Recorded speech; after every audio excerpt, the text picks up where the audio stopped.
Aston Villa's summer transfer window that's just passed led to the departure of Monchi, led to our marquee signing in Harvey Elliott sat on the bench or not even in the squad as Emery doesn't want to trigger the obligation to buy, and could possibly be seen as a bit of a disaster. But it wasn't always like that. We had some really exciting transfer links over that summer transfer window. So I thought it would be interesting today to get the tier list up. You can see on the screen we've got 16 players that Villa were linked with this summer that didn't come to fruition. Obviously we did end up signing a few boys. A few boys came in. These are the ones that didn't happen. And I'm going to be putting them in those categories. Proper mega fuming in honour of this legend. Fuming me, fuming! Oh well, 50-50. Don't really care that we didn't sign them and dodged a bullet. Ones that I'm glad we didn't end up going for. Before we get into the video, a couple of things I just quickly want to tell you guys. I put a post out on the channel. We're currently on 24 votes for yes and 2 votes for no. But I know that not everyone sees these posts when they come up in their subscriber boxes. Would you guys like a Football Manager 26 series, Rodgers versus Emery, where I try and better Emery's results for Villa this season? If you would like to see it, head over to the community part of the channel and hit yes or no on those votes. I've said 50 votes, we will start that series. And if you are enjoying the content, so many of you guys that watch the video aren't actually subscribed. If you are enjoying it, please do me a favour.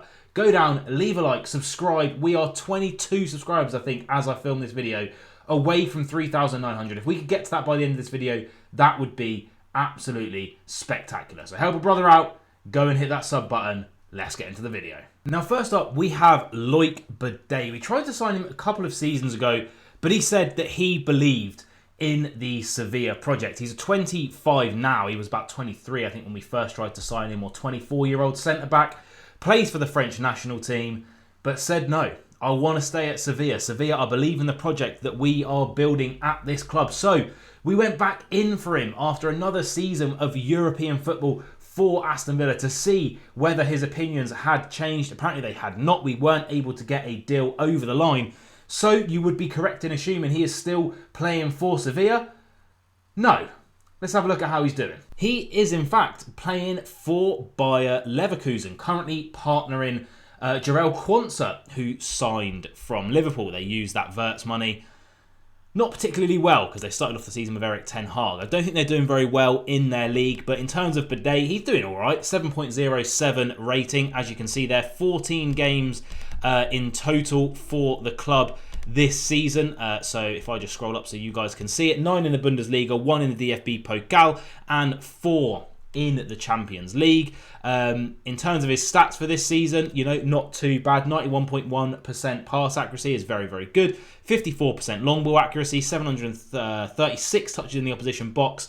And in terms of his defensive stats, he's a very good defender. We've done loads of videos on this guy on the channel. He's a very, very good defender. Physically, he's a bit of a unit as well. 15 tackles, 42 duels won. He wins 63% of his duels and 64% of his aerial duels. 48 recoveries for Bayer Leverkusen this season. No doubt in my mind, he's a very, very good centre-back. But the main issue here, before we put him in the tier list, is that right there. He is right-footed, and he's clearly someone who should be starting every single game. So where would I put Bade on our single-use tier list? Well, let me tell you right now, he's not going to be in dodged a bullet, because I don't think we dodged a bullet. I think he would, you know, ultimately he's a very, very good defender. Now, the issue comes with the fact that he is a starting centre-back in the Champions League, in the Bundesliga, and he's right-footed. No one is displacing Ezri Konsa from the Aston Villa lineup. So for that reason, I'm going to put him in oh well, because although he is clearly a very, very good, very, very talented player, probably wouldn't have got a start for Villa over Konsa. And he's not the type of player, 25, in the French national team that's going to want to come to a team and sit on the bench. So ultimately, probably a good thing that we didn't sign him. Next up, we have the prodigal son, Jack Grealish. Is he an Aston Villa legend? Is he a Judas in an Everton now costume or outfit or kit is probably the right word for it? Well, the debate is up on that one. But, you know, nonetheless, we were linked with him in the summer. Left winger, obviously. A position that we maybe would have needed. Seems like some other players are occupying that now, i.e. John McGinn. But ultimately didn't materialise, and he went to Everton on loan. So how is he getting on? Did we dodge a bullet? Or could Judas have been on a crazy redemption arc? He's actually doing all right. He has one Premier League Player of the Month to his name already for Everton, where he has 4 assists and a goal in just 10 games. He's doing very, very well. Now, Everton have been a bit like this recently. They've been a bit up and down, but they're doing okay. They're doing passable at the moment, and they're only getting better. It doesn't help that their strikers are probably worse than Ollie Watkins, which is saying something. But in terms of his Premier League stats this season, like you can see, the 1 goal, the 4 assists puts him right towards the top end of the Premier League charts. An 87% pass accuracy, which when you're playing on the left wing is very, very good. 23% cross accuracy is passable, and 66% long ball accuracy. 24 chances created for his teammates, puts him at the top of the charts for that. He is a very, very good player. I mean, successful dribbles and fouls won, we already know. Jackie G is going to be up there. 12 tackles won as well defensively. Really, really is getting mucked in.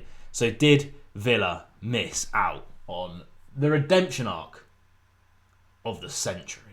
But this one for me is hard to rank, because there's the Jack Grealish that we all remember. You know, captained us in the playoff final, dragged us through that first season in the Premier League, scored the goal against West Ham to keep us in the league, reported for training and then went to City, dived against Villa whilst playing for City, said some questionable things whilst playing for City that just kind of don't match up with what he says about Villa. Was recently in the John McGinn documentary. If you haven't seen that on the Villa YouTube channel, very, very good video. But did we need him? At the moment, we've got McGinn playing left wing. Rodgers goes and plays on the left. And I'm too 50-50 to put him anywhere else but oh well. I don't think we dodged a bullet, because I think Grealish is obviously a world-class player. He wants to get back in that England team for the World Cup, and I think if he carries on playing the way he is, he's in with a shout, despite Tuchel's system. I don't know. Jack Grealish, one that I want to hear your comments on down below, because I'm just not sure. But I think oh well for now. Next up, we have a striker. Oh, how we are pining for a number 9 at Aston Villa. Our number 9 at the moment is currently on loan to us, not playing, rotting, not even getting in the squad. And he's an attacking midfielder. So there you go. But we are going to be talking about Dusan Vlahovic from Juventus. He's a striker. So here he is, and as you can see, he ain't doing too bad this season. 3-11 in Serie A, but that is only from 6 starts and 563 minutes of football played. But he has four appearances, 3 goals and an assist in the Champions League, and he got 2 and 3 in the Club World Cup, if that counts for anything. Currently out injured. We don't know when he is going to be back. But in terms of this season, like I say, he's doing pretty good. The 3 goals, 1 penalty goal, only 10 shots on target, 3 of them flying in to the back of the net. Passing accuracy isn't really anything to shout about, neither is anything else. But he's a striker, he's a finisher, but he's on a lot of money. So what do we think? What do we think? Line up, line up. Would he have been a good signing for Aston Villa? Now, injury prone, sort of. Goal scorer, yeah. Clinical in front of goal, yeah. Better than Ollie Watkins in front of goal, yeah. A striker that's actually going to score goals, yeah. But his wages were very, very high. The deal was a weird one, because Juventus didn't want him, then they did want him. Blah, blah, blah, blah, blah. I think for that reason, I'm going to put him in oh well. You can see a trend here. He would have been good. He probably is a better striker than Ollie Watkins. He's younger. He's fresher. More clinical. But I don't know if he's exactly what Villa needed. There was other strikers that we weren't linked with this summer that I bloody well wish that we were. And I'm sure there's going to be strikers in... There's already some that I've put on the channel that are better than Vlahovic, in my opinion, for Villa, how they work. Go back on the channel. You can watch some of the last videos I've done. Are all been about strikers that we've been linked with. Oh well. Oh well. Next up is Alejandro Garnacho, currently playing for Chelsea, where he did go on a permanent deal from Manchester United. Heavily linked with him throughout the summer. Has his move to Chelsea paid off? And is he showing Villa that we should have gone more in for him? Well, he's not doing too bad for Chelsea. 6 games so far in the Premier League, 5 starts. He's got a goal and 2 assists to his name. If we go down to his stats, you can see, I mean, the cross accuracy is bloody woeful. But 100% long ball accuracy, 87% pass accuracy. Like I say, those 2 assists, a decent dribble success ratio of 72.5%. He's winning a good percentage of his duels. Obviously, per 90s, paint a very good picture in terms of assists per 90s, expected assists per 90s as well, touches in the opposition box. Clearly a very, very talented player, only 21 years of age, but does come with a little bit of baggage and his own issues. Did we drop the ball on him? Am I proper mega fuming we didn't get a proper attacking midfielder or winger in? Could he have slotted right into this Aston Villa team? Is he an Emery type of player? I think we dodged a bullet. I think we dodged a bullet with him. I think I'd much rather McGinn or Rodgers. I think McGinn epitomises what it is to play for Aston Villa. I think Garnacho's a bit too celebrity-like. I think we dodged a bullet. Next up, we have a player that I campaigned so hard for. I put him, I mean, you can tell where he's going to go in the tier list, can't you? I put him in my dream summer transfer window. It's Johan Bakayoko, currently playing for RB Leipzig. That is right. I wanted him so bad. Got his big money move finally from PSV Eindhoven to RB Leipzig, where he went to fill the void left by Xavi Simons, and he's doing a pretty good job of it. Got the number 9 shirt. He does play on the right wing, however. Only 22 years of age. Currently already got 3 goals for him, including a goal. I believe it was in the Champions League. Did he score, or was it in the Pokal? Let me have a little look here. It was in the Pokal. But he's got 2 in 7 starts. Only 563 minutes played. As you can see here, he's just so good. He's rapid on the right wing, considering we're playing Dusan mainly on the right wing, who really hasn't lit up much. And we probably could have got Bakayoko for roughly the same price. You know, he's already got an expected assist of nearly 1. He's got an 85% pass accuracy, 20% cross accuracy, 12 successful dribbles already, 32 in the opposition box, 1 a penalty. If we go to his per 90s, I'm sure it's going to paint a very, very decent picture on the ball. You know, you can see there, successful dribbles puts him in the top 20% per 90. Touch in the opposition box, penalties awarded. I really, really like Bakayoko. I think he's a very, very good player. I think he's going to be one of Europe's elites in the next few seasons. God, I'm annoyed we didn't get him. And I bet you didn't see this one come in. Johan Bakayoko, get right in the proper mega fuming. I'm basing this on what we have now, the finances of the deal and how I rate the player and his attitude and his work rate. From what I've done, all my research in the summer when we were interested in him, him versus Dusan, it's night and day for me. He's effectively what Jeremy Doku is for Manchester City. Direct, quick, you can't dispossess him. He's absolutely electric on the ball, and he has a decent end product as well, getting the ball in the back of the net. I'm proper mega fuming. Proper mega fuming! Now next up is an interesting one. Jesus Rodriguez he was from Real Betis. Got a big money move, or a decent money move in the summer to Como, linking up with Cesc Fabregas over in Serie A. An interesting one. Only had his breakthrough season for Betis last season, where his stats weren't like anything amazing. But obviously, Europe's elite started picking up on him in terms of elite, the ones just below the elite. It's like us, Europa League clubs, etc. But got his big money move, like I say, to Como, where he currently has 2 goals in 2 in the Coppa Italia and an assist, and then 2 assists in 4 starts in the Serie A. 19 years of age. He's a bit of a lanky one. He's like a 6'2", like Morgan Rogers. And this season, for Como, doing quite well. Got 2 assists to his name, like I say already. 10 chances created for his teammates. Puts him quite high. 10 successful dribbles. He's really, really good on the ball. And he gets mucked in defensively as well, winning 83.3% of his aerial duels. His per 90s, in terms of goals, could be a little bit better. But per 90s for assists is right up in the top 8th percentile there. Chances created in the green. Successful dribbles in the green. Touched in opposition box in the green as well. Only 19 years of age. Clearly has a big, big future ahead of him. Play right, he can play left. The finances were okay. Not a player that probably would have to come in and immediately start for the club. And clearly has a big, big future. But not really setting the world alight over in Syria, which is obviously an easier league, I think, to play in than the Premier League. Could be one that translates into a humongous megastar in years to come, but I have a feeling Villa wanted to sign him, loan him out, and then make a quick profit. He's gone to Como, somewhere where he probably can start to build a decent grounding for a career, and then eventually probably get a move to like a AC, Inter, Juventus, Roma, club like that. So fair play to him. I don't think Villa were missing out too much. Again, McGinn, Rodgers, other players that come in and play on that left-hand side for Villa. Meh. Now next up, we have Habib Diarra, someone I really, really wanted when I'd done a bit of research into him. 21 years of age, plays centre mid, attacking mid, and defensive midfield as well. got a good move in the summer to Sunderland, who are absolutely flying in the Premier League. Recently took points off of Arsenal, one of the only clubs being able to do that this season. Scored against England as well for Senegal when they beat us 3-1. Not that I really watch much international football, but a very, very good player. Currently out injured until December, however, injured from September, hence why he only has the 4 starts in the Premier League and the 4 games overall for Sunderland. His stats aren't going to be anything to shout home about, obviously, because he only played 4 games before, unfortunately, getting injured. But this man does ooze class, and Sunderland have a real player on their hands when he comes back. Now, this one is an interesting one with Diarra, because all of me wants to put him in proper mega fuming, because I really, when I'd done my research on him in the summer when we were linked with him, I thought he was an outstanding player. However, we have Youri Tielemans, Onana and Kamara, all who have been playing amazingly this season. Tielemans, since he's come back from injury, looks absolutely unreal. Onana's been one of our best players. Kamara is just Kamara.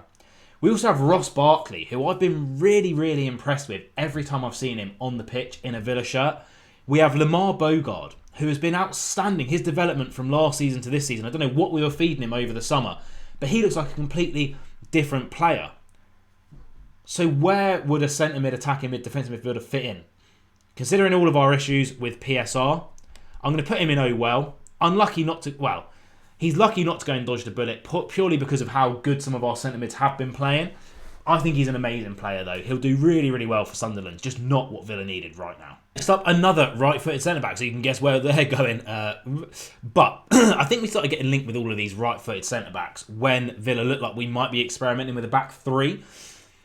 Obviously, Emery has completely reverted back to type and gone to 4-4-2, which was absolutely the right decision to do. I think it takes a lot for a manager to revert back to an old tactic when you've tried something new, admitting you were wrong and just going back to what works and going back to a tactic that's probably seen a little bit obsolete now, but it's working so well for Villa. And for that reason, I think Bisseck, I think we know where he is going to land, but he is a very good defender. Look, in the end of the day, Inter Milan player, started in the Champions League final.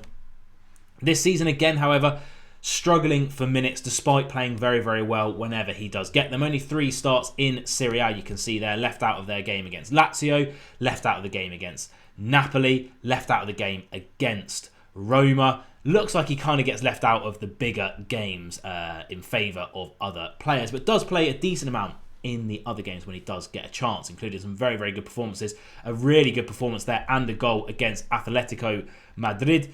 But if we go down here to look at his stats for the season, he, again, just like every other centre-back we were linked with, they're an Emery type of centre-back. 94% pass accuracy, 50% long ball accuracy, 100% dribble success ratio, great statistics in terms of percentages of duels won and aerial duels won. He just probably isn't what Villa need right now. So, Yann Bisseck, I'm going to put him in the middle of Owell, probably above those two. Because just like, actually I'll put him above Bade. I think he might be a better centre-back than Bade, and we'll move Grealish up 1. But just like Bade, a very good centre-back, very capable, but he's right-footed, and when you're competing against the best centre-back in the world, where is it? Where's the shirt? Above me up there. In Ezri Konsa, I truly believe he's one of the best. I believe he's an elite level centre-back. He's ain't going to get game time, and it's alright sitting on the bench for Inter Milan, but I think a player of that calibre, would he want to come and sit on the bench for Villa? Can we afford to pay him that much money to come and sit on the bench? Probably not. Next up is Semih Kilicsoy, currently on loan from Calgary.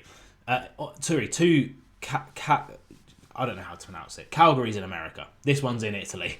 But on loan from Besiktas, where we were interested in signing him. Now, he was a bit of a wonder kid back in the day, but his development has fallen off of a cliff. Currently being outscored in Serie A by a 48-year-old Jamie Vardy. Now, his breakthrough season for Besiktas came in 2023-2024, where he got 11 in 23 in the league.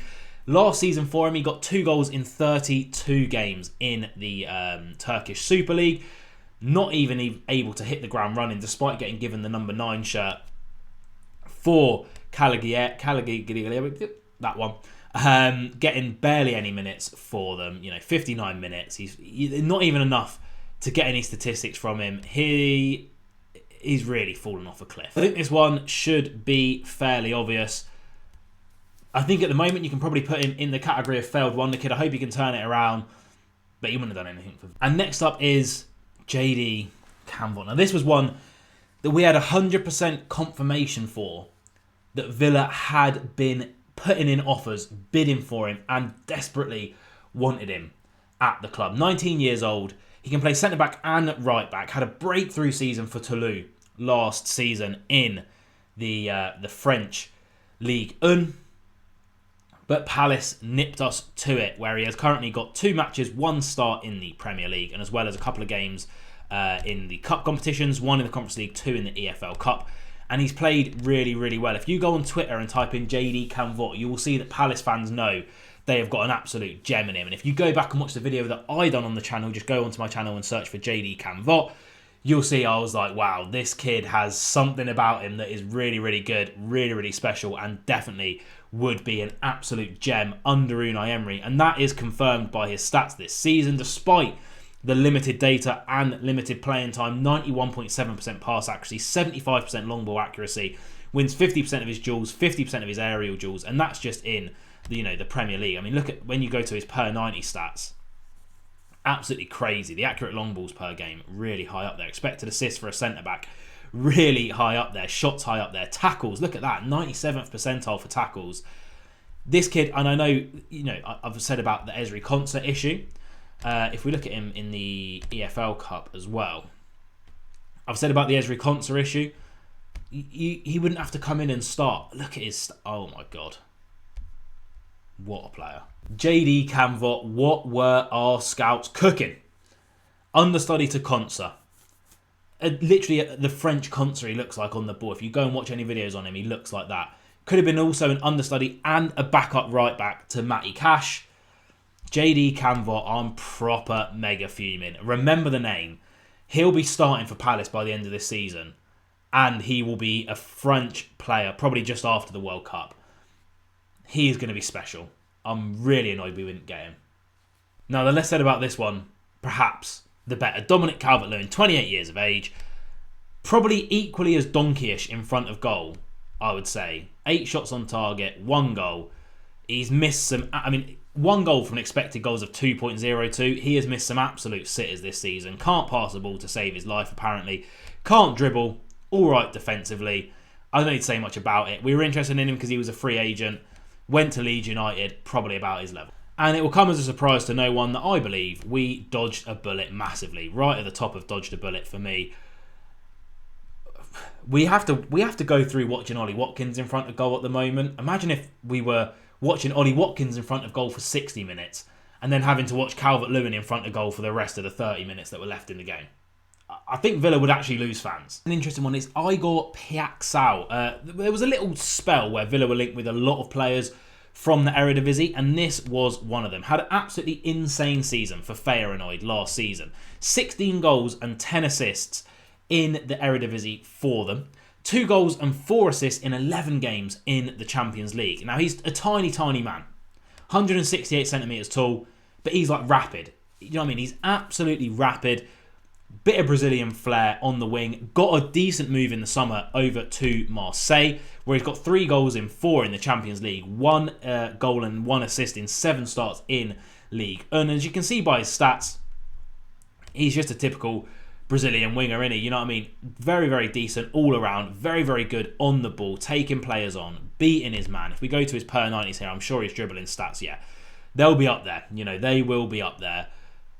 But 1 goal and 1 assist in the Ligue 1 is doing well in the Champions League. Had a really, really good season. The actual finances behind it probably weren't that bad. This is going to be an interesting one to rank. Now, like I say, going to be an interesting one to rank. Could we have used an extra winger? We bought in Sancho. He only really gets minutes off of the bench. I think I'm going to put him in well, but I'm going to put him towards the top of well. I think we could have used a good, rapid, direct left winger. Something we really haven't had at the club in a while. Rashford, he kind of played on the left, but he also kind of played up front. Rashford is one that we're going to get into. But clearly a very, very talented player. Eye for a goal, eye for an assist. Champions League calibre, as you can see, scoring 3 and 4 so far for Marseille this season. But his stats in Ligue 1 leave something to be desired. Will he be able to translate it across to the Premier League? You look at the likes of Savinho, players like that. Unsure, but definitely didn't dodge a bullet. But I'm not fuming we didn't get him in the end. Next up, take it away, Nicholas. Nicolas Jackson. It's him, and he's currently on loan to Bayern Munich. Now, we're linked with him every other summer because Emery loves him, gave him his break and his start at Villarreal. Chelsea looking to offload him, and they did eventually to Bayern Munich with an obligation or an option to buy. Never ever going to be met. It's if he starts like 40 games or something, and as you can see, he ain't getting too many starts, and he ain't doing too hot in the Bundesliga either. 1 goal in 4 in that competition for them. Stat-wise, look at that. That is bad. Jules won 24%. 1 goal, 5 shots. And again, I have to judge this off of, if I have to watch Ollie Watkins try and put a ball in the back of the net for 60 minutes, let's say, 70 minutes, and then I see the board go up, the subs made, and then I have to go watch Nicolas Jackson try and find the back of the net for 20 minutes, considering especially how he's been for Bayern Munich, the fact they've literally come out and said there's 0% chance we are going to be signing this guy in the summer, but we'll keep him here just to, fluff the numbers out on the bench. Yeah. I'm going to put him just below Garnacho. I think we dodged a bit of a bullet there, because he would have been on mega money as well. Next up is our Sweet Prince, and it's Emery's Sweet Prince. We know Emery pushed really, really hard to get him back in the summer. He really wanted him. Finances just couldn't work, although apparently Asensio was keen on the move. But he's gone over to the Super League for Fenerbahce, playing alongside John Duran. How weird is that? But he has 4 goals and an assist in just 7 starts in the Super League. Clearly too good for the Super League. Look at his average ratings. They're absolutely outrageous. Playing in the Europa League as well. I think we're actually playing them in the Europa League, are we? We might be playing him in the Europa League. I cannot remember fully. We might do, though. But his 4 goals put him right at the top. Look, we know what Asensio's about. He's about class personified. And I think he would have fit into this Villa team so nice. So with all that being said, am I proper mega fuming that we didn't get Asensio in? Well, no. I'm going to put him in oh well. I'm going to put him right at the top of oh well, because it is like so close to the top that it's unreal. But I just don't think I can be proper mega fuming about it. The wages would have been a big, big issue. He's 29 years of age. He's in a position where we do have a lot of other players knocking about there. There's no doubt about his quality. He is an outrageously good player. But we sign him, we might not be able to give out some of the new contracts that we've been giving out. So for that reason, he just misses out for me. Is Lucas Paqueta, the one that was apparently done and dusted before he picked up the phone, put it down, and he might be going down with West Ham, although they are slightly turning their fortunes around down towards the bottom of the table with their new manager coming in. But the deal would have been a lot of money. We're talking £40+ million for a 28-year-old. This season in the Premier League, 11 games, 3 goals. It's not terrible, but it's not the type of money that I want to be spending on a 28-year-old. Yet, his stats are all very, very good. There's no doubt in my mind. I mean, look at his defensive stats. He's a very, very good player. We ended up going for Harvey Elliott, which looks stupid now, but it would have been a lot of money. I don't think that we dodged a bullet with Paqueta. I'm going to put him in the middle, probably just above Jackie G, of oh well.